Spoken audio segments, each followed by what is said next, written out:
Sir, કિશોર ઇન્સ્ટિટ્યૂટમાં અત્યાર સુધી કેટલા બાળકો ભણે છે? 25,000થી વધારે વિદ્યાર્થી. કિશોર ઇન્સ્ટિટ્યૂટ જે છે ને, એમાં સૌથી મોટો ફાળો વાલીઓ. કિશોર ઇન્સ્ટિટ્યૂટને સફળતાનો એક રહસ્ય આપણને પરિવારની લાગણી. સર, સ્કોલરશિપ એક્ઝામની વાત કરીએ તો સ્કૂલોની અંદર આ ચલણ છે, પણ ક્લાસીસમાં હું માનું ત્યાં સુધી આ તમે એક નવું ઇનોવેટિવ કર્યું છે. હું માનું છું કદાચ ગાંધીનગર નહીં પણ ગુજરાતમાં શૈક્ષણિક સંસ્થા તરીકે 2 કરોડથી વધુની સ્કોલરશિપ માત્ર કિશોર ઇન્સ્ટિટ્યૂટ આપતું હશે. તમારું જે લક્ષ્ય છે, તમે જે કોલેજ નક્કી કરી હશે, ત્યાં સુધી પહોંચાડવા માટે કિશોર ઇન્સ્ટિટ્યૂટ પૂરા પ્રયત્ન કરશે, કટિબદ્ધ છે. નમસ્કાર. આજે બીકે ન્યૂઝના પોડકાસ્ટમાં મહેમાન તરીકે આવ્યા છે, જેમને ગાંધીનગરમાં એક શિક્ષણ જગતમાં એક બહુ મોટી ક્રાંતિ કરી છે અને 25 વર્ષમાં 25,000થી પણ વધારે વિદ્યાર્થીઓને જેમને ભણાયા છે, તે કિશોર ક્લાસીસના ફાઉન્ડર કિશોરસિંહ રાજપૂત આપણા વચ્ચે આજે ઉપસ્થિત છે. નમસ્કાર સર. નમસ્કાર. આજે 25 વર્ષ એટલે અઢી દાયકામાં તેમને શિક્ષણ જગતમાં શું પ્રગતિ કરી અને કેટલા ડોક્ટરો, કેટલા એન્જિનિયરો, શિક્ષણ જગતમાં અઢી દાયકામાં એમને શું બદલાવ જોયા, શિક્ષણ નીતિમાં શું બદલાવ જોયા, કેવા વિવિધ પ્રશ્નો ઉપર આપણે એમને વાતચીત કરીશું. સર, 25 વર્ષ પહેલા જ્યારે કિશોર ક્લાસીસ શરૂઆત કરી ત્યારે ઉદ્દેશ અને હેતુ શું હતો? 25 વર્ષ પહેલા મેં મારું જ્યારે સ્ટડી પૂરું કર્યું ત્યારે મારી જોડે બધા ઓપ્શન હતા કે ભાઈ હું ડિફેન્સમાં જઉં, આઈધર હું ગવર્મેન્ટ જોબ લઉં. ત્યારે મારા બાપુજી જે ગવર્મેન્ટ અધિકારી હતા, બહુ આદર્શ જીવન જીવ્યા અને બહુ આદર્શવાદી હતા, એટલે એમને મને એકવાર અમારા બધા ભાઈઓ બેસાડીને કીધું કે તમારી જોડે હવે 2 ઓપ્શન છે કે તમારે ગવર્મેન્ટ જોબ લઈને તમારી જિંદગી જીવવી છે કે સમાજ ઉપયોગી કે સમાજ ઘડતરનું કોઈ કામ કરવું છે. અને ત્યારે અમે પછી નક્કી કર્યું કે ભાઈ તો હવે સમાજ ઘડતરનું કોઈ કામ થઈ શકે એવું કંઈક લઈએ, અને એ ઉદ્દેશથી કિશોર ઇન્સ્ટિટ્યૂટની શરૂઆત થઈ. એ વખતે કિશોર ક્લાસીસ હતું. આજે 25 વર્ષમાં હું ત્યાં ફિલ્ડમાં આવ્યો. સમયાંતરે મારા નાના ભાઈ બલવંત સર, જે ફિઝિક્સમાં આખા ગુજરાતમાં વખણાય છે, એ પણ એમટેક એન્જિનિયર છે, એ પણ ફિઝિક્સમાં મારી સાથે જોડાયા. અને સૌથી નાના ભાઈ છે ડોક્ટર અજય સર, એ તે પોતાનું મેડિકલ ફિલ્ડ છોડી અને આજે કિશોર ઇન્સ્ટિટ્યૂટમાં છે. એટલે માત્ર એક ઉદ્દેશ, બાપુજીના એક શબ્દો કે ભાઈ સમાજ ઉપયોગી કંઈક કાર્ય કરો, એવી મારી ઈચ્છા છે. આ શબ્દોએ આજે કિશોર ક્લાસીસ અને કિશોર ઇન્સ્ટિટ્યૂટ બનાવ્યું. 25 વર્ષ પહેલા એવી કલ્પના કરી હતી કે 25,000 વિદ્યાર્થીઓ જ્યારે આપણે 25 વર્ષ પૂરા કરતા હશો ત્યાં સુધી ભણાયા? કલ્પના સ્વપ્ન મોટું હતું, કારણ કે મેં જ્યારે શરૂઆત કરી ને ત્યારે ગાંધીનગરમાં ઘણા બધા શિક્ષકો બહુ મોટા ક્લાસીસ ચલાવતા, અને એ લોકો એમ વિચારતા કે ભાઈ આ છોકરો ક્યાં ફિલ્ડમાં ચાલશે. એ વખતે મેં મારી ડાયરીમાં 2 શબ્દો લખ્યા હતા કે ये खामोशी कुछ वक्त की है, फिर शोर आएगा, आपका वक्त चल रहा है, हमारा दौर आएगा.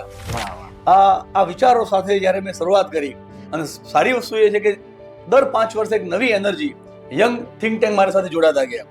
2001માં જ્યારે કિશોર ઇન્સ્ટિટ્યૂટની શરૂઆત થઈ, 2005માં બલવંત સર જોડાયા નવા વિચારો સાથે, નવી ઉર્જા સાથે. 2010માં ડોક્ટર અજય સર જોડાયા, અને જેટલા યંગ લોકો કિશોર ઇન્સ્ટિટ્યૂટમાં જોડાતા ગયા, એ દરેકના વિઝન, એમનું ગોલ, એમના લક્ષ્યો, એમના ઉચ્ચ વિચારો સાથે આજે ઇન્સ્ટિટ્યૂટ પ્રગતિ કરતું જ ગયું. આજે 10x10ના ભોયરાથી શરૂ થયેલો કિશોર ક્લાસીસ એ 100થી વધુની ટીમ, અને ગાંધીનગરમાં 5 બ્રાન્ચ, અને 25 વર્ષમાં 25,000થી વધુ વિદ્યાર્થીઓ ભણાઈ ચૂક્યું છે. અમને ગૌરવ છે. અઢી દાયકાની અંદર 25 વર્ષમાં શિક્ષણ નીતિમાં અને શિક્ષણમાં તમે શું બહુ મોટા બદલાવ? આમ જનરલ એવું કહેતા હોય છે કે ભાઈ આખી જનરેશન બદલાય ને ત્યારે બદલાવ આવે, પણ શિક્ષણમાં સાચું કહું ને તો દર 5 વર્ષે બદલાવ આવતો હોય છે. દર 5 વર્ષે વિદ્યાર્થીઓનો ટ્રેન્ડ, એમની ભણવાની ક્ષમતા, એમની ભણવાની જેને કહેવાય કે process of way of learning, એ બદલાતું રહેતું હોય છે. દર 5 વર્ષે અમે પણ કિશોર ઇન્સ્ટિટ્યૂટે પણ પોતાના ભણાવવાની સિસ્ટમમાં બદલાવ કર્યા છે. પહેલા બ્લેક બોર્ડથી શરૂઆત હતી, પછી અમે ગ્રીન બોર્ડ પર આવ્યા, પછી અમે વ્હાઇટ માર્કર બોર્ડ પર આવ્યા. આજે કિશોર ઇન્સ્ટિટ્યૂટની બધી જ બ્રાન્ચ, 5 બ્રાન્ચ જે છે એ સ્માર્ટ બોર્ડ સાથે સજ્જ છે. સેન્ટ્રલ એસી ક્લાસરૂમ, બધી જ હાઈટેક સિસ્ટમ અમે અપ્લાય કરીએ છીએ, અને ઓનલાઈન પ્લેટફોર્મ સાથે પણ અમે કામ કરીએ છીએ. પણ વસ્તુ સાચી એ છે કે 25 વર્ષ પહેલા, એટલે પહેલા જે વિદ્યાર્થીઓ આવતા હતા એ એક સારા લર્નર હતા, ખાલી કે તમે એક શિક્ષક ભણાવે અને વિદ્યાર્થીને ખાલી ભણવું હતું. હવેની જે જનરેશન આવે છે એ એવા છે કે તમારે એમને ભણાવવું હોય તો ખાલી ભણાવવાથી નહીં મેળ આવે. તમારે એમને દરેક લેક્ચરમાં, દરેક કલાક, દરેક સેકન્ડ વિદ્યાર્થીને ઇન્વોલ્વ કરવા પડે. તમે વિદ્યાર્થીને ઇન્વોલ્વ કરે. હવેની જનરેશન કેવી છે કે જો ઇન્ટરેસ્ટ ના પડે તો 30 સેકન્ડની રીલ સવાલ ના કરે, ફટ સોલ્વ કરી દેવું. તમારે તમારા કલાક 1.5 કલાકના લેક્ચરમાં એમને ઇન્વોલ્વ રાખવા છે તો દરેક સેકન્ડને કંઈક એક્સાઇટિંગ, કંઈક ઇન્ટરેસ્ટિંગ એમને આપતા રહેવું પડે. એટલે એ આખી સિસ્ટમ અમે દર વર્ષે અપડેટ કરતા આવીએ છીએ. અને આજે અમે વિદ્યાર્થીઓને અમારા તરફથી બનતો પ્રયત્ન કરીએ છીએ કે દરેક લેક્ચર એ વિદ્યાર્થીઓને કંઈક નવું શીખવા મળે અને વિદ્યાર્થીને ઇન્ટરેસ્ટિંગ લાગે. એટલે શિક્ષણમાં મોટો બદલાવ છે કે દરેક શિક્ષકે જો અપડેટ રહેવું હોય, કારણ કે શિક્ષક આ જીવન વિદ્યાર્થી હોય છે, નવું શીખવું પડે, નવું એડેપ્ટ કરવું પડે અને નવી વસ્તુઓ વિદ્યાર્થીને આપતા રહેવું પડે. અમે એમાં સફળ છીએ. સર, દર વર્ષે બોર્ડના પરિણામમાં કિશોર ક્લાસીસ જ કેમ? સફળતાનો મંત્ર શું આવ પાછળ? સાચી, થેન્ક યુ. ખાસ અમે વર્ષોથી ગાંધીનગરમાં પરિણામમાં અવ્વલ રહ્યા છીએ. દર વર્ષે વિદ્યાર્થીઓ અમારા 50 થી વધુ વિદ્યાર્થીઓ એવો ગ્રેડ લાવતા હોય છે. બોર્ડની બધી પરીક્ષાઓમાં લગભગ ટોપર્સ એ કિશોર ઇન્સ્ટિટ્યૂટના વિદ્યાર્થીઓ હોય છે. આ સફળતાનું રહસ્ય બે બાબતો છે. એક, આખી કિશોર ઇન્સ્ટિટ્યૂટની ટીમનું ડેડિકેશન. કારણ કે કિશોર ઇન્સ્ટિટ્યૂટમાં આવનાર શિક્ષક જે છે એની પહેલી લાયકાત એ હોય છે કે પ્યોર શિક્ષક હોવું જોઈએ. કારણ કે મારા એક મિત્ર છે ઉમંગ વસાણી સાહેબ, એ હંમેશા એક વસ્તુ કહેતા હોય છે કે શિક્ષક બે કેટેગરીના હોય, બાય ચાન્સ અને બાય ચોઇસ. બાય ચાન્સ શિક્ષક બની ગયા હોય ને એ શિક્ષણમાં બહુ હજુ ઉગાડી ના શકે. બાય ચોઇસ શિક્ષક હોય તો જ એ શિક્ષણને સમર્પિત રહે. અને કિશોર ઇન્સ્ટિટ્યૂટમાં અમે જ્યારે પણ કોઈ ટીમ મેમ્બરને એઝ અ પાર્ટનર ઇન્વોલ્વ કરીએ છીએ, ટીમમાં જોડીએ છીએ, ત્યારે અમે પહેલો જ ક્વેશ્ચન પૂછીએ કે તમે શિક્ષક કેમ બન્યા? જો એ જવાબ અમને સેટિસ્ફેક્શન આપે તો જ અમે ટીમમાં એમને એન્ટ્રી આપીએ છીએ. એટલે આખી ટીમનું 24/7 ડેડિકેશન, વિદ્યાર્થીઓ પાછળની સતત મહેનત. કારણ કે વિદ્યાર્થી પાછળ અમે લગભગ 24 કલાક સતત મથતા હોઈએ છીએ. આખી ટીમ, ખાલી કિશોર સર નહીં, આખી કિશોર ઇન્સ્ટિટ્યૂટની ટીમ જે છે એ ઘડિયાળ જોયા વગર કામ કરતી હોય છે. અને આખી ટીમનું જે ડેડિકેશન છે, કારણ કે શિક્ષક તો કેવું છે સ્ટેજ પરનો કલાકાર છે, બાકી એમની પાછળ મસાલે આખી ટીમ હોય છે. અમારી 100 થી વધુની ટીમ છે જે વિદ્યાર્થી મેનેજમેન્ટની ટીમ કે અમારું ટ્રાન્સપોર્ટેશન ટીમ, એ દરેક વ્યક્તિ કિશોર ઇન્સ્ટિટ્યૂટને પોતાનું પરિવાર માને છે અને દરેક વ્યક્તિ માને છે કે મારી ઇન્સ્ટિટ્યૂટ માટે સમર્પિત જવાબદારી છે. આ દરેકનો 100% એફર્ટ જે છે ને એ કિશોર ઇન્સ્ટિટ્યૂટને અવ્વલ રાખે છે. વિદ્યાર્થીઓમાં ડિપ્રેશનનું પ્રમાણ વધી ગયું છે. જેમ હવે રીનીટ આવી છે એના કારણે ખાસા બધા સુસાઇડના કેસ પણ બને છે. તો હવે શિક્ષણ એવું બન્યું છે કે જે તમારે શિક્ષણની સાથે છોકરાઓને ભાવાત્મક અને ડિપ્રેશનમાં ન જાય એના માટે પણ ખાસ ધ્યાન રાખવું પડતું હોય છે. તો વિદ્યાર્થીઓને તમે શું કહેવા માંગશો કે શિક્ષણની સાથે ડિપ્રેશન એ તમે કઈ રીતે મેનેજ કરો છો તમારા ક્લાસ? કિશોર ઇન્સ્ટિટ્યૂટ આમ તો જો કે અત્યારે સરકારની જે, પહેલા તો હું ખાસ સરકારને ધન્યવાદ આપીશ કે આ નીટની એક્ઝામમાં જે કંઈ ભૂલો થઈ એનાથી આખી એક્ઝામ રીશેડ્યુલ કરી એમણે. કારણ કે કદાચ આ વસ્તુ ક્યાંક દબાઈ ગઈ હોત તો ઘણા બધા વિદ્યાર્થીઓને અન્યાય થયો હોત. ઇન્ડિયાના, ભારતના ઘણા બધા વિદ્યાર્થીઓને અન્યાય થયો હોત. એટલે હું તો સરકારને બિરદાવું છું કે એને આટલું મોટું ડિસિઝન લીધું કે આખી એક્ઝામ ફરી કન્ડક્ટ કરવાનું.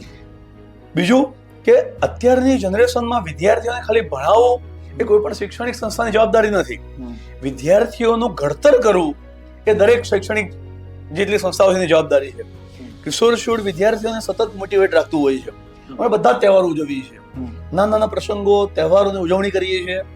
જન્માષ્ટમી હોય, ગણેશ મહોત્સવ હોય, ઉત્તરાયણ હોય, નવરાત્રી હોય. અમે ગાંધીનગરમાં સૌથી મોટું જે પાર્ટી પ્લોટ હોય અમે બુક કરીએ છીએ અને બધા વિદ્યાર્થીઓ વાલીઓ સાથે આવે અને સંસ્કૃતિ એટલે મતલબ બધા તહેવારો ઉજવે એવો પ્રયત્ન કરીએ છીએ. ક્રિકેટ ટુર્નામેન્ટ રાખીએ છીએ, ઇન્સ્ટિટ્યૂટના ખર્ચે મૂવી જોવા લઈ જઈએ, કોઈ મોટિવેશન મૂવી જોવા લઈ જઈએ છીએ, ટૂંક પ્રવાસનું આયોજન કરીએ છીએ. આ બધી વસ્તુઓ બાળકને ભણવા સાથે એક તો શિક્ષકો પ્રત્યે લાગણી, આત્મીયતા વધારે અને વિદ્યાર્થીને ડિપ્રેશનથી દૂર રાખે છે. વર્તમાન સમયમાં આ ખૂબ સારી આ જરૂરિયાત છે કે વિદ્યાર્થીને ખાલી શિક્ષણ ના આપવું, એનું સર્વાંગી ઘડતર કરવું. અને કિશોર ઇન્સ્ટિટ્યૂટ 100% એમાં સફળ છે. 25 વર્ષના ઇતિહાસમાં કિશોર ક્લાસીસે કેવા પ્રકારના પડકાર? શિક્ષણમાં પડકારો તો અવારનવાર આવતા રહે, પણ મારા બાપુજીએ અમને કીધેલું એક વાક્ય છે કે તમારી ઉપર ફેંકાયેલા પથ્થરો ને તમે જો ગોઠવતા શીખશો અને એની જો પગથિયા બનાવીને જો ઉપર જો ચડશો તો તમે સફળ થશો. એટલે શિક્ષણમાં જ્યારે પણ અમને કોઈ પડકાર મળ્યા તો અમે એને પોઝિટિવ લીધું. સૌથી મોટો પડકાર એક કોવિડ, જે કોરોના સમય જે આવ્યો એમાં સૌથી મોટી અસર થઈ હતી શિક્ષણને. આખા ભારતમાં, બધા આખા વર્લ્ડમાં સૌથી વધુ અસર થઈ હોય તો બાળકના ઘડતરમાં અને શિક્ષણને અસર થઈ હતી. કારણ કે ઓફલાઈન ક્લાસ બંધ થઈ ગયા હતા, એટલે જે રેગ્યુલર રૂઢિચુસ્ત જે શિક્ષણ પદ્ધતિ હતી એ વખતે કમ્પ્લીટ ક્રેશ થઈ ગઈ. અમે એ વસ્તુને પોઝિટિવ એટલા માટે લીધી કે અમે એ વખતે ઓનલાઈન સ્ટેજ પર ગયા પહેલી વાર. કિશોર ઇન્સ્ટિટ્યૂટ એ ઓનલાઈન સ્ટેજમાં પહેલી વાર એક કોવિડ સમયમાં ગયું અને એ વર્ષે કદાચ ગુજરાતના સૌથી વધુ રેકોર્ડ બ્રેક વિદ્યાર્થીઓ અમે ઓનલાઈનમાં ભણાયા હતા. નો ડાઉટ અમે ફ્રી ભણાયા હતા, કોચિંગ આપી હતું, પણ દરેક ગુજરાતના છેવાડાના વિદ્યાર્થીઓ સુધી અમે પહોંચ્યા કે જ્યાં શિક્ષણ કદાચ ત્યાં સ્કૂલ પણ કદાચ માંડ ચાલતી હશે એવા છેવાડાના વિદ્યાર્થીઓ ઓનલાઈન લેક્ચરમાં જોડાતા હતા. લોકો ઝાડ નીચે બેસી પડતા હતા, ખાટલામાં ગામડાના વિદ્યાર્થીઓ ઝાડ નીચે બેસીને, અને કિશોર ઇન્સ્ટિટ્યૂટ ગાંધીનગરના કિશોર ઇન્સ્ટિટ્યૂટના શિક્ષકોનો શ્રેષ્ઠ શિક્ષણનો લાભ એ લોકોએ લીધો હતો. એટલે કિશોર ઇન્સ્ટિટ્યૂટને ઓનલાઈન પ્લેટફોર્મની શરૂઆત જે છે એ આ કોરોનાએ આપી, અને એ પડકારથી અમે ઓનલાઈન પ્લેટફોર્મ પર ગયા. આજે એવું છે કે આખા ગુજરાતના વિદ્યાર્થીઓ અમારી જોડે ભણે છે. વિસનગર, બનાસકાંઠા આપણો વચ્ચે પટ્ટો છે આખો, અને સારા સુરત, રાજકોટ, જ્યાં ખરેખર એજ્યુકેશન હબ છે, એના વિદ્યાર્થીઓ કિશોર ઇન્સ્ટિટ્યૂટના શિક્ષકો જોડે ભણવા માટે અત્યારે ઓનલાઈન જોડાતા હોય છે. અમને ગૌરવ છે કે અમે એ કોરોનાની જે પરિસ્થિતિ આવી એમાંથી ખાલી અમે ઓનલાઈન પ્લેટફોર્મ પર જ્યારે અમે સ્વિચ થયા, આજે ઓફલાઈન ઓનલાઈન બંનેમાં અમે અત્યારે ગાંધીનગરમાં અને ગુજરાતમાં અવ્વલ છીએ, અને વાલીઓનો અમારી પર બેહદ વિશ્વાસ હોય છે. એટલે અમને ગૌરવ છે વસ્તુનો. સર, શિક્ષણ જગતની અંદર એક ક્લાસીસ તરીકે આટલા લાંબા સમય સફર કરવો એ લગભગ ગુજરાતમાં તમે 25 વર્ષનો ઇતિહાસ તમે બનાવ્યો છે, પણ વિદ્યાર્થીઓ સાથે વાલીઓ પણ એટલા જ તમારા અટેચમેન્ટ સાથે એમને વિશ્વાસમાં લઈ અને વિદ્યાર્થીઓનું ઘડતર કરવાનું હોય છે, તો વાલીઓ સાથેનું અટેચમેન્ટ કિશોર ક્લાસીસનું કેવું? કિશોર ઇન્સ્ટિટ્યૂટ નંબર 1 વાલીઓએ બનાવ્યું, કારણ કે એમની બાળક પાછળ કિશોર ઇન્સ્ટિટ્યૂટમાં જે મહેનત થાય છે, જે સિસ્ટમ છે, જે ઘડતર થાય છે, સંસ્કૃતિ સાથે જોડવાનું કામ થાય છે, એ વાલીઓએ જોરશોરથી આ ગુજરાતમાં કીધું, અને એના કારણે આજે વાલીઓ અને વિદ્યાર્થીઓનો વિશ્વાસથી જ ગાંધીનગર અને ગુજરાતનું નંબર 1 ઇન્સ્ટિટ્યૂટ બન્યું છે. પણ હું જે નવા વાલીઓ જે છે, નવી જનરેશનના વાલીઓ જે છે, એની જોડે મારે સતત હું વાલી મિટિંગ કરતો હોઉં છું. આજના વાલીઓ એક નવી નાની ભૂલ કરે છે કે એ સગવડોને પ્રેમ સમજી જાય છે. એ બાળકને જે સગવડ આપે કે ભાઈ મોબાઈલ આપ્યો, કોઈ ટેબ આપી, પોતાને પ્રાઇવેટ વિદ્યાર્થીને પોતાનો ટેબ્લેટ આપી દીધો, કદાચ જરૂર લાગે તો વ્હીકલ આપી દીધો, એટલે વાલીઓને એમ છે કે મેં વિદ્યાર્થીને હું બેહદ પ્રેમ કરું છું. આ કદાચ વાલીઓ, નવા જનરેશનના વાલીઓ આ ભૂલ કરતા હોય છે. હું ઘણી વાર વાલી મિટિંગમાં વાલીઓને કહેતો હોઉં છું કે સગવડો અને પ્રેમ અલગ છે. અત્યારે કેવું છે, લગભગ મોટાભાગના ઘરમાં 1 કે 2 બાળકો હોય, એટલે વિદ્યાર્થીઓ મા બાપનો ટાઈમ ઈચ્છતા હોય છે, અને વાલીઓ દોડધામ, જીવનની દોડધામમાં, બાળકોને સગવડો પૂરી પાડવાની દોડધામમાં બાળકોને કદાચ સંસ્કાર ઘડતર માટે અથવા તો પૂરો પ્રેમ સમય નથી આપી શકતા. હું તો ઘણીવાર શિક્ષક તરીકે મારા શબ્દો કેટલી કડવા પણ હોય, હું તો ઘણીવાર વાલીઓને એમ પણ કહું છું, તમે જો સગવડો જ પ્રેમ સમજશો તો ભવિષ્યમાં તમારા માટે પછી તમારો બાળક સેન્ટ્રલ એસી વૃદ્ધાશ્રમ શોધશે કે જ્યાં બાળક મા બાપને કોઈ તકલીફ ના પડે. સગવડ એ પ્રેમ નથી. સમય, બાળક સાથે સતત ચર્ચા, એને આમ પીઠ થાબડવી, એ સાચો પ્રેમ છે. એટલે પણ વાલીઓનો કિશોર ઇન્સ્ટિટ્યૂટ પર બેહદ વિશ્વાસ છે, અને કિશોર ઇન્સ્ટિટ્યૂટની સફળતામાં બીજું એક સૌથી મોટી વસ્તુ છે અમારી પારિવારિક આત્મીયતા. કારણ કે અમે બધા જ ભાઈઓ આ ફિલ્ડમાં છીએ. અમારા 80 વર્ષે મારા બાપુજી અમારા માર્ગદર્શક છે, અને અમારો પરિવાર આખો સંયુક્ત ફેમિલી છે. આમ જો કે સાચું કહું તો એનો શ્રેય અમે ભાઈઓ ના લઈ શકીએ. અમારા જે વાઈફ, અમારી જે ધર્મપત્નીઓ છે, એમને મળવું જોઈએ. કારણ કે આજે અમે 12 વાગે પરીક્ષા નજીક હોય ને તો રાત્રે 12 વાગે વિદ્યાર્થી પાસે બેઠા હોય, 12:30 ઘરે જઈએ, 2 વાગે ઘરે જઈએ. અમારા માટે ગરમ ભોજન બનાવવું એ પોતાની જવાબદારી સમજે છે. હું મારી પોતાની પત્નીની વાત કરું તો એ પોતે MA છે, અને જે તે સમયે એ પોતે સ્કૂલના પ્રિન્સિપાલ હતા. જ્યારે મારા બાળકો જ્યારે શિક્ષણમાં આવ્યા ત્યારે એમને પોતાની જોબ છોડી અને મને એક જ વાક્ય કીધું કે ગાંધીનગરના વાલીઓ અને વિદ્યાર્થીઓ તમારી પર મોટો વિશ્વાસ રાખે છે, તમારે વિશ્વાસ પૂરો કરવાનો છે. આપણા બાળકોની જવાબદારી હું સાચવીશ. આજે મારો દીકરો જે છે એ બિટ્સ પિલાનીમાં હાઈએસ્ટ સ્કોલરશિપ સાથે ભણે છે, અત્યારે ગુજરાતમાં ટોપર હતો એ, અને અમારા બધા બાળકોનું શિક્ષણની જવાબદારી અમારા ધર્મપત્નીઓ ઉઠાવી લીધી છે. એટલે અમારે ઘરની જવાબદારી 0 છે, માટે અમે ફિલ્ડને સમર્પિત અને 100% આપી શકીએ છીએ. કિશોર ઇન્સ્ટિટ્યૂટની સફળતાનું એક રહસ્ય આ પણ છે, પરિવારની લાગણી. સર, 25 વર્ષથી તમે આ ફિલ્ડમાં છો, એટલે એક શિક્ષણ જગતમાં તમે એક તમારી જવાબદારી પણ એક મોટી બનતી જતી હોય છે. કિશોર ક્લાસીસે 25 વર્ષ તો પૂરા કર્યા, પણ આગામી 25 વર્ષનું વિઝન શું? આમ અમે એવું માનીએ છીએ કે શિક્ષક ક્યારે રિટાયર ના થાય, અને અમે બધા જ ભાઈઓ, હું છું, મારથી નાના ભાઈ એમટેક એન્જિનિયર છે, નાના ભાઈ ડોક્ટર છે, અમે આ ફિલ્ડમાં એટલા માટે જ આવ્યા છીએ કે ક્યારે રિટાયરમેન્ટનો ટેગ ના લાગે. કારણ કે અમે એવું માનીએ છીએ કે શિક્ષક આ જીવન વિદ્યાર્થી નવો શીખતો હોવો જોઈએ, અને પોતાનું જ્ઞાન જે છે સમાજને આપતો હોવો જોઈએ. અમારું વિઝન હવે ભવિષ્યમાં એ છે કે અમે આગામી 25 વર્ષમાં અત્યારે ગુજરાતનો નંબર 1 ઇન્સ્ટિટ્યૂટ જે છે, હવે અમે ઇંગ્લિશ મીડિયમ પણ અમારામાં ખૂબ સારી સફળતા છે. ઇંગ્લિશ મીડિયમમાં CBSE, GSEBમાં કદાચ ગાંધીનગરમાં હાઈએસ્ટ પરિણામ અમે આપીએ છીએ. હવે અમારો આગામી લક્ષ્ય છે કે અમે ઇન્ડિયા લેવલે ઓનલાઈન પ્લેટફોર્મથી ઇન્ડિયા લેવલે લગભગ મેક્સિમમ અમારા પ્રયત્નો કરીશું કે છેક આખા ભારતમાં ખૂણે ખૂણે કિશોર ઇન્સ્ટિટ્યૂટનો લોકો જાણતા હોય, અને જે છેવાડાના વિદ્યાર્થીઓ જે છે એને કિશોર ઇન્સ્ટિટ્યૂટનો લાભ મળે. ખાસ આર્થિક ગરીબ વિદ્યાર્થીઓ જે છે એને લાભ મળે એવો પ્રયત્ન અમે કરીશું. કિશોર ઇન્સ્ટિટ્યૂટ દર વર્ષે એક સ્કોલરશિપ એક્ઝામ લે છે અને એમાં તેજસ્વી અને આર્થિક જરૂરિયાતમંદ વાળા વિદ્યાર્થીઓ જે છે એને લગભગ દર વર્ષે 2 કરોડથી વધુની સ્કોલરશિપ આપે છે. હું માનું છું કદાચ ગાંધીનગર નહીં પણ ગુજરાતમાં શૈક્ષણિક સંસ્થા તરીકે 2 કરોડથી વધુની સ્કોલરશિપ માત્ર કિશોર ઇન્સ્ટિટ્યૂટ આપતું હશે.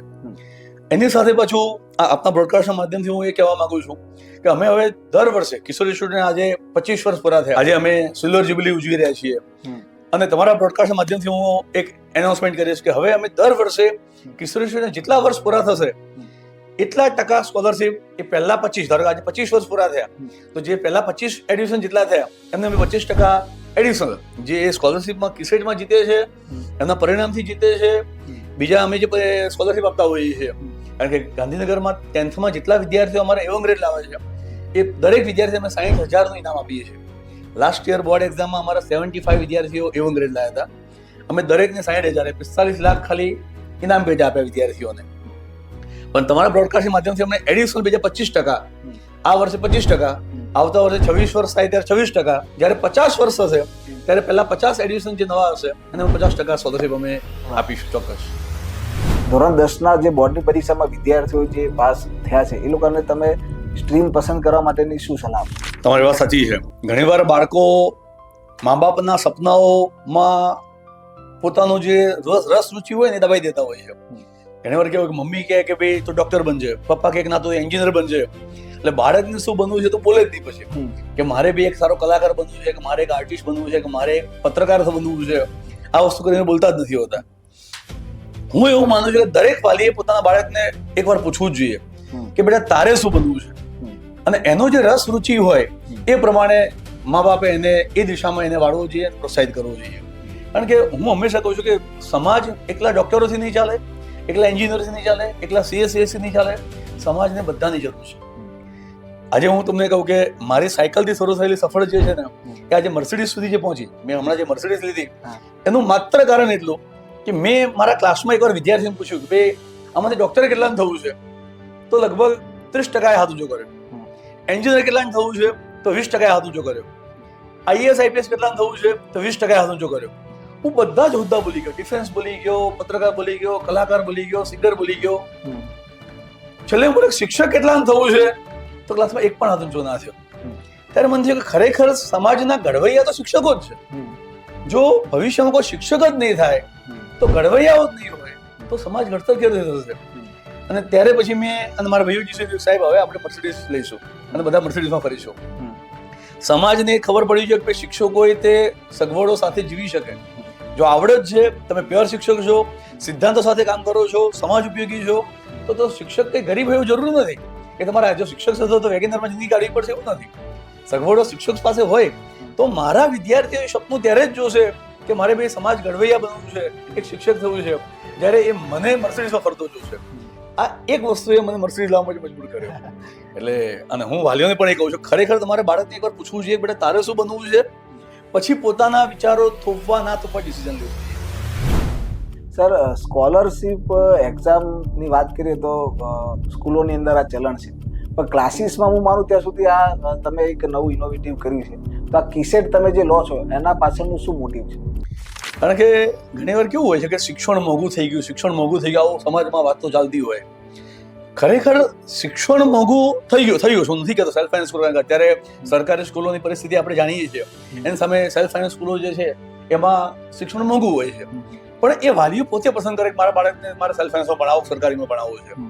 કિશોર ઇન્સ્ટિટ્યૂટે પહેલી એ કરી કે અમે કોઈ દિવસ કમાણીને પહેલી પ્રાયોરિટી આપી જ નથી. અમે બેસ્ટ શિક્ષણની પ્રાયોરિટી આપી છે. અને પછી અમે વિચાર્યું કે જો ભાઈ સમાજમાં જે ગરીબ વિદ્યાર્થી છે, જેની આર્થિક પરિસ્થિતિ સદ્ધર નથી, એ પણ ડોક્ટર બનવું જોઈએ, એ પણ એન્જિનિયર બનવું જોઈએ, એ પણ સફળ થવું જોઈએ, તો કિશોર ઇન્સ્ટિટ્યૂટ એને શું આપી શકે? અમે એવું કરીએ છીએ કે ફાધરમાંથી કોઈ એક્સપાયર થઈ ગયા હોય અને જરૂરિયાતમંદ બાળક હોય તેને અમે દત્તક લઈએ છીએ.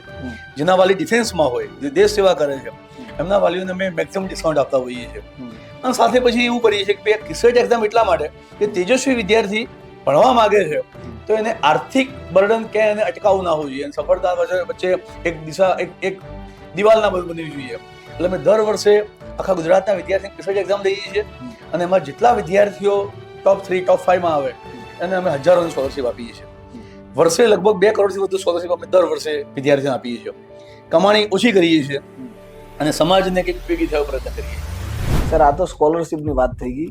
એવો કોઈ કિશોર ઇન્સ્ટિટ્યૂટનો પ્લાન ખરી કે જે ગરીબ વિદ્યાર્થી હોય, કાં તો નબળા વિદ્યાર્થી હોય, કાં તો કોઈના ડિફેન્સના હોય, કાં તો મા બાપ વગરના છોકરા હોય, તો એ લોકો માટે કઈ ખાસ વ્યવસ્થા? હા, એક તો અમે એવું કરીએ છીએ કે ફીના સ્લેબ રાખીએ છીએ કે ભાઈ કોઈ ધારો કે 11-12 સાયન્સની બેચ હોય તો એ 1 લાખની બેચ પણ હોય, 70,000ની બેચ પણ હોય, 45,000ની બેચ પણ હોય, ભણવામાં બધામાં સેમ હોય. પણ કેવું છે કે જે વિદ્યાર્થીને એવું લાગે ને ભાઈ મારે આર્થિક પરિસ્થિતિ નથી તો તમે 45,000 ભણાવીશું અમે એ પ્લેટફોર્મ પણ આપીએ છીએ. બીજું કેવું છે કે જેટલા પણ ખરેખર તેજસ્વી વિદ્યાર્થીઓ છે અને આર્થિક રીતે જો વાલી અથવા એની પરિસ્થિતિ નથી તો કિશોર ઇન્સ્ટિટ્યૂટને જો જેન્યુઇન રજૂઆત કરે તો અમે બાળકનો સંપૂર્ણ ખર્ચો ઇન્સ્ટિટ્યૂટ પોતે ઉઠાવતું હોય ફીમાં. ખાલી એનું જે મટીરિયલ ખર્ચો અમે લઈએ અને બાકી બધો જ ખર્ચો ઇન્સ્ટિટ્યૂટ ભોગવતો હોય. આમ તો જો કે ખરેખર જરૂરિયાતમંદ વિદ્યાર્થીઓને અમે કોલેજની ફી પણ ભરીએ છીએ, પણ એ જાહેર હું એટલા માટે ના કહી શકું કે પછી એમાં એ વિદ્યાર્થીને એવું લાગે, હા લાઈન લાગે એના કરતા કેવું છે એ વિદ્યાર્થીને સફળતાને એવું થાય કે કિશોર ઇન્સ્ટિટ્યૂટના સપોર્ટથી સફળ એવું ફીલ થાય. એટલે હું નામ જાહેરમાં ના કહી શકું. ઘણા બધા વિદ્યાર્થીઓ અત્યારે ગાંધીનગરમાં ડોક્ટર છે, ઘણા બધા એવા છે કે જે અત્યારે વર્લ્ડની સારામાં સારી કંપનીઓમાં એઝ અ સાયન્ટિસ્ટ કે એઝ અ એન્જિનિયર તરીકે જોબ કરે છે, જે કિશોર ઇન્સ્ટિટ્યૂટ એમને સ્પોન્સર કરેલા છે, બધો જ ખર્ચો કિશોર ઇન્સ્ટિટ્યૂટ ભોગવેલો છે. અને અમે વિદ્યાર્થી જોડે સામે એટલું જ ઈચ્છીએ છીએ કે ઇન્સ્ટિટ્યૂટે તમારે કોઈ જરૂર નથી, તમારી મદદની જરૂર નથી, પણ તમને કોઈ ભવિષ્યમાં એવો વિદ્યાર્થી મળે કે ખરેખર આર્થિક જરૂરિયાતમંદ વાળો છે તો એની શૈક્ષણિક ખર્ચો તમે ઉઠાવી લેજો. આ અમે એમને ખાલી એક નેમ અથવા તો એક ટેક આપતા હોઈએ છીએ. પણ જો આ રીનીટમાં પણ વિદ્યાર્થીનો ઓછા માર્ક્સ ફરીથી રીનીટમાં 1 વર્ષ એક્સટેન્શન કરવું હોય તો એના માટે કઈ ખાસ વ્યવસ્થા કાં તો એ લોકો માટે કઈ કહેવા માંગશો? હા, આમાં કેવું છે, હું બાળકને હંમેશા કહેતો હોઉં કે તમે તમારો લક્ષ્ય નક્કી રાખો કે ભાઈ મારે આ કોલેજમાં મેડિકલમાં એડમિશન જોઈએ છે. નીટ એક્ઝામ એ મેડિકલ માટે હોય છે. એટલે હવે એકવાર પરિણામ ઓછું આવ્યું તો નાસી પાસવાની જરૂર જ નથી. ઇન્સ્ટિટ્યૂટ તમારી સાથે છે અને તમને પ્રોમિસ કે તમને તમારા લક્ષ્ય સુધી પહોંચાડશે જ. રીનીટ બેચમાં આખા ગુજરાતના વિદ્યાર્થીઓ અમારે ત્યાં એડમિશન લેતા હોય છે અને એમાં અમે એ દરેક વિદ્યાર્થીઓને અમે એવું કહેતા હોઈએ છીએ કે તમે એવું ના વિચારો તમે 1 વર્ષ વધારે આપવું પડે છે, તમારે 1 વર્ષ તમારે ફરી મથવું પડે છે. તમે એવું વિચારો કે તમે તમારી સફળતાના લક્ષ્ય માટે તમારું યુદ્ધ થોડું મોટું છે. હું હંમેશા વિદ્યાર્થીને કહેતો હોઉં છું કે ન જીતજો ન હારજો, ન હારજો ન જીતજો, યુદ્ધ કરવાની તારી રીત જો. તો ખાલી તારા સંઘર્ષ માટે મથી રહ્યા, લક્ષ્ય તને મળશે મળશે મળશે. 2 વર્ષે નહીં તો 3 વર્ષે, 3 વર્ષે નહીં તો 4 વર્ષે. અને એકવાર ડોક્ટર બન્યા પછી તે કેટલા વર્ષ 12th કે રીનીટને આપ્યા હતા એ લોકો દુનિયા ભૂલી જશે. તારો સ્પેશિયલાઇઝ તું જ્યારે એક સારો કેન્સર સ્પેશિયાલિસ્ટ થઈશ, હાર્ટ સ્પેશિયાલિસ્ટ થઈશ ત્યારે તું સમાજને બહુ ઉપયોગી થઈશ. એટલે તારા લક્ષ્ય પાછળ તું એમને એમ વળગી રહે, વર્ષો ના ગણીશ તું. એટલે જેટલા રીનીટની તૈયારી કરવા માંગતા હોય એ તમામ માટે કિશોર ઇન્સ્ટિટ્યૂટ તમને આવકારે છે અને તમારું જે લક્ષ્ય છે, તમે જે કોલેજ નક્કી કરી હશે ત્યાં સુધી પહોંચાડવા માટે કિશોર ઇન્સ્ટિટ્યૂટ પૂરા પ્રયત્ન કરશે, કટિબદ્ધ છે. આ હતા આપણા આજે પોડકાસ્ટના મહેમાન કિશોરસિંહ રાજપૂત, જેમણે 25 વર્ષમાં 25,000થી વધુ વિદ્યાર્થીઓ ભણાયા છે. શિક્ષણ જગતમાં ક્લાસીસ ધોરણે 25 વર્ષે એક બ્રાન્ડ ટકાઈ રાખવી. તમે ક્લાસીસ તો ઘણા બધા ચાલુ પણ થાય છે, એટલા જ સામે બંધ પણ થાય છે, તો 25 વર્ષ સુધી એક સરખું નામ જાળવી રાખવું એક બહુ મોટો પડકારો છે. એ શિક્ષણ જગત હોય કે કોઈ પણ અન્ય ફિલ્ડ હોય, તમે એક લેવલ ઉપર પહોંચી જાઓ પછી એને એ લેવલ જાળવી રાખવું બહુ અઘરી વસ્તુ હોય છે. ત્યારે 25,000થી વધારે છોકરાઓ ભણાયા છે અને એમને શિક્ષણ જગતની અંદર 2.5 વર્ષમાં 2.5 દાયકાની અંદર ખાસા બધા મોટા બદલાવો જોયા છે. સોશિયલ મીડિયાના યુગમાં કઈ રીતે વિદ્યાર્થીઓએ, વાલીઓ એકબીજાને સંલગ્ન રાખી અને શિક્ષણની અંદર ધ્યાન આપવું જોઈએ, વાલીઓ કઈ રીતે વિદ્યાર્થીઓની કેર કરવી જોઈએ. વધારે પડતો લાડ પણ વિદ્યાર્થીઓને બગાડી શકે છે, એના ઉપર પણ એમને વાત કરી. રીનીટના છોકરાઓ માટે પણ એમને વાત કરી, એમની સ્કોલરશિપની એક્ઝામ માટે પણ એમને વાત કરી. છેલ્લે હું આપના પોડકાસ્ટના માધ્યમથી જેટલા પણ યુથ છે આ જનરેશનના, એમને હું એટલા એવું કહેવા માંગુ છું કે તમારી સફળતા પછી તમે તમારા મા બાપને સંઘર્ષને ભૂલશો નહીં. કારણ કે તમારી સફળતા માટે તમારા મા બાપે આખી જવાની તમારી પાસે આપી દીધી છે. કારણ કે હું હંમેશા કહું છું કે ભાઈ એક धूप में बाप और चूल्हे पे धुएं में माँ जलती है, तब जाके एक होनहार सक्सेसफुल औलाद पलती है. એટલે દરેક સફળ વિદ્યાર્થીઓ, સમાજના જેટલા પણ સફળ વ્યક્તિઓ છે એ દરેકને એક શિક્ષક તરીકે એટલું ચોક્કસ કહીશ કે તમારી સફળતા પછી તમારા મા બાપના સંઘર્ષને ક્યારેય ભૂલતા નહીં. Thank you. આવા અવનવા પોડકાસ્ટ માટે તમે બીકે ન્યૂઝ સાથે જોડાયેલા રહો. નમસ્કાર.